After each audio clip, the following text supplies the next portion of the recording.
Hey guys, welcome to Bullshit Games. I am the Lich Lord, and this is... The Merc. And tonight we're going to be kind of starting out with the Dropzone Commander. I know you already did one video with it already, but we're just kind of talking about like assembling. We actually haven't gotten to playing a game yet because this is true. It was a busy week at work for me, and I didn't get here till later tonight, and I actually had to put all my stuff together here. Yeah, you're slacking. Yeah. You're falling behind. Meanwhile, you have like all your stuff painted. All except for my dropships. And I'm just way behind. Way behind. I'm not entirely sure if I'm happy with the color scheme I went with, but it's what I think it looks good. I mean, I just have never painted brown before, so I was like, I want to paint brown. Yeah. See, Spoilers. My UCM is brown. Yeah, and there will be. I think we're gonna try to put some pictures up on like our Facebook page. Yeah, and I'm gonna put like I figured out how to splice pictures into a video on Windows Movie Maker, so I'm just gonna do that. And as a throwback to last month, for anybody that wanted to see it, there's going to be a video of my Russian ships up the same way, probably this week or next. But anyway, I kind of want to just talk about these models. Assembling them, and for me, painting them. Assembling them was super easy. Yes. I mean... Definitely, I mean, if not the easiest, but definitely pretty easy. I mean, there are a few things that were kind of challenging, but they were still pretty easy because they fit in. Yeah. Well, fit in notches really well. You had the really easy ones. You had the Scourge, which, for anybody that doesn't know Dropzone Commander, the Scourge are the alien, like, gribbly aliens. And they were all, like, what, 1 or 2 piece models? Except for your drop ships?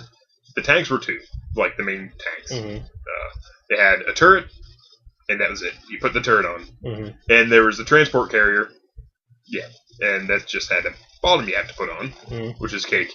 And there was the their AA piece, which I'm not. I don't have the unit names memorized yet, but it will eventually happen. But anyways, that was like 2 pieces, you know, a turret and a piece that goes on the turret that kind of sits like that on it. And that was it. The only one that was kind of difficult, really not difficult, just more difficult than the others, was the dropship. They had like little fins that you have to put in the wings. But other than that, you know, it was cake. I mean, I did it in a matter of like maybe an hour sitting here. You did that while I did the painstaking task of painting my infantry. Yep. That's a lie. I'm going to get another unit of infantry because you need infantry for this game. Then I think we got the starter set. You probably already know if you watch regularly, but there's also like heavy infantry you can get. I think. Well, yeah, like different types of I'm going to get the special forces guys for the UCM. Yeah, maybe depending on if I see a timetable for when the resistance are going to drop, because I might just forget about my UCM and go right to the resistance. I haven't seen the stuff, but from what I hear, it looks pretty cool. But like the UCM stuff was all like the APCs were, I want to say 5. No, there were 6 parts. Because you have the base plate, and you had to put the tire wells on both sides. And you put the top piece on, had to put the back ramp and the gun turret on. So that's like 6 pieces. That's not bad. Each of the tank chassis, you had the main body, had to put the treads on each side. You had to put the turret ring, the turret arm, and the gun on the turret. So there's like 6 pieces. The drop ships were 1, 2, 3. Like they had the most pieces. They were probably like 10, but they were really simple. And the one thing I want to say about these models, while I was putting them together, is they are constructed really nicely. And I think I talked about this in another video, where the things that snap together really well. You can just use a little bit of glue and snap it on, and you're set. Get very nice and even pegs that go on each side. And I mean, like the Scourge dropship, it kind of has wings that go up, and it'd be really simple if the pegs weren't right to like get crooked wings and things like that. So I mean, the pegs on them are really nice, so they're nice and straight, which is good because nobody wants to have crooked models. Yeah. Did you plug us in? No. You should plug us in, or it's gonna turn off. Just a temporary moment here while we plug in, so the camera doesn't like die. But the thing I only want to say about the models too is I like the aesthetic. Yes, they're very sci-fi, very much. I will say that the UCM are a little bit like the Colonial Marines from Aliens, which I think is cool. I think it's really great. But yeah, there's some similarities. Yeah, I agree. I mean, they look different, obviously. It's not like carbon copied from one, but they are very similar. I mean, they're tire vehicles, which is a similarity. There's some other things, just the overall kind but of. I think that probably draws a lot of people to the faction too. Yeah, because I know I've always thought that was a really cool look, and that was something I wanted to do. Yeah. So.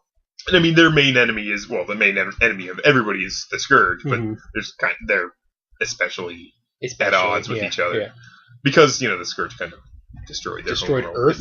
yeah, which really kind of pissed humans off when you do that. Generally in sci-fi books or movies, if you take out the Cradle Worlds, humanity's a little upset. They get kind of pissed. I don't know why. I will say too that painting these is really fun.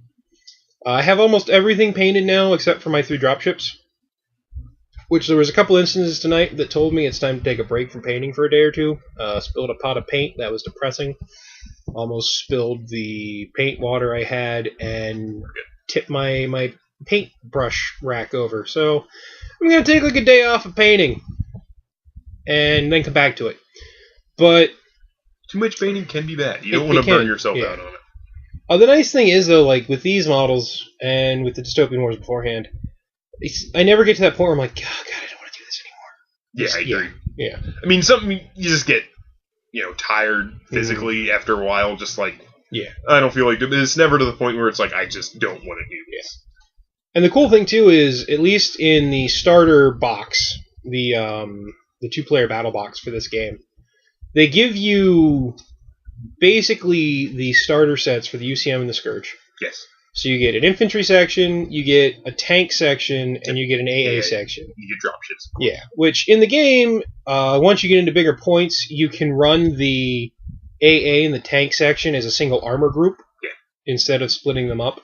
But each side gets 3 activations with the starter group. Mm-hmm. And the nice thing is they give you an extra APC in the starter box, which I used that as a means to experiment with my paint scheme. So I didn't have to I didn't have to sacrifice one of my. Right. So if you completely screw it up, it's or if I was just totally unhappy with it, I could be like, that's not the scheme I want. That's a good idea. Yeah. It didn't take me very long to paint this stuff. I found with models this scale, especially, that it's just like base coat, wash, dry brush. Yeah. Which I mean, I don't know if there are. I'm sure there are probably models in this that are bigger. Yeah. But, this stuff is even quite a bit smaller than, Dystopian Wars models. At least some of them. A Dreadnought's pretty chunky, There's nothing that I've seen so far that's that big. This stuff, compared to that Dystopian Wars like a Dreadnought, so much easier to paint. Oh, yeah. Because you don't have to paint all the little portholes and all the, deck railings and... the tiny little crevices where you just can't get your brush and there's a white spot down there. It's like, ugh. The only thing that was kind of frustrating to paint, because I don't have a magnifying light, which I probably should, was the infantry. Yeah, they're pretty small. Which, I guess I could show some, just little previews, because we are going to do a video of these guys. But these are the APCs for the humans, the UCM. And each one of my APCs... you can see there's a red square, and then there's the yellow marking above the cab. For all my squads, I did a marking for what dropship they're going to go in, so the dropship that goes with that unit is going to have the same color marking on it. And I made sure to give each vehicle a squad marking, so that all the infantry that go in this APC are going to have a yellow squad marking on them. These are the main battle tanks for the UCM. And you can see that each tread guard has a different color at the front. And what I did was the white is going to, again, be the dropship color. And these are orange squad, so they go... it's just for ease on the tabletop, because I can see if I'm going to run 2 or 3 groups of tanks, I might be like, well, which tank goes with... Yep. But by just putting that little band, it's easy enough to know. And then these are the AA tanks for the UCM. And the barrel has that little purple mark on it. That's the squad marking. And that right there is the dropship marking.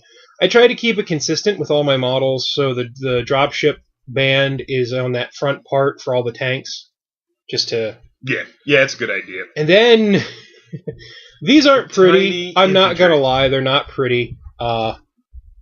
But these They look better too when you get like flock and stuff put on the base. Yeah, I have flock. They're not based, but these are the infantry. There's like 4 colors on there.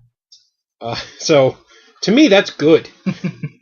But those are the infantry. Like I said, it was fun to paint, and I'm really looking forward to trying this game out. I've read a lot of reviews. Yes, and right now we're probably like 15 pages, maybe like 15, 20 pages into the rules. Mm-hmm. So we still have a ways to go. Our goal, hopefully, maybe, at least my goal for next weekend, is I'm going to try to read and comprehend the fluff. Yes. So that next week I can do a video about the fluff. Oh, that'd be cool. I'm on vacation. You're running rules on this one, buddy. So I'm probably going to try to go through some rules while I'm at the beach, because I'm going to the beach next week.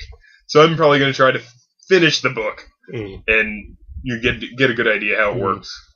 And hopefully, obviously, I mean, I have some of the stuff down, like the order of play, the turn, how that goes all together, the steps of the turn, initiative, things like that. So, like, the basics of how the game works, I understand, but there's a big difference in playing and reading rules and understanding in, like, a knowledge, in, like, I've read it since, and, you know, I've actually done it since. Yeah. And the other thing I think that I would like to do, that I'm probably going to try to do here during the week, is I would like to give you guys a comprehensive, like, wrap-up of what comes in the 2-player starter box. So, like, you get the 2 minis, which, if the Lich Lord leaves his here, I'll show the Scourge and the UCM. His isn't pretty yet. It's okay, though. We forgive him. And, like, the nice thing is you do get quick start rules. Like, it tells you different things. What you need to hit, what cover does, how to destroy a structure. So I'm going to try to go over that. I don't know, when do you get back from the beach? It'll be after Sunday. Sunday to Sunday. So when are we going to get our first chance to play a game of this? Next 2 weeks from now. Yeah, the Friday after. We're not actually going to play a game till almost the end of the month. That's fantastic. But we'll have it down. Maybe we'll go into August a little bit with it. I don't know. I mean, because I think August is either going to be Manic Month or board games. Yeah. So it's hard to say, and if it's board games, we can kind of take a week and put it into Dropzone Commander and just do the rest of the We might just do like a random month in August. Yeah, just like whatever. Maybe Manic and some Firestorm Armada.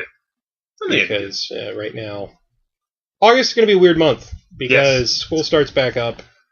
So it's going to be like half a month. Towards the end of that month, it's going to get chaotic. It'll be like half a month of regular business as usual, and then it'll be like, I'm not sure. Because we both go back to school. It'll really be just business as usual. Yeah, more business as usual than it is now. Yeah. Schedules kind of stabilize more. But anyway, that's rambling about things that aren't important. Like I said, there are going to be some videos coming of painted minis. I'm going to try to do a video for the starter set to let you guys know what I think of it.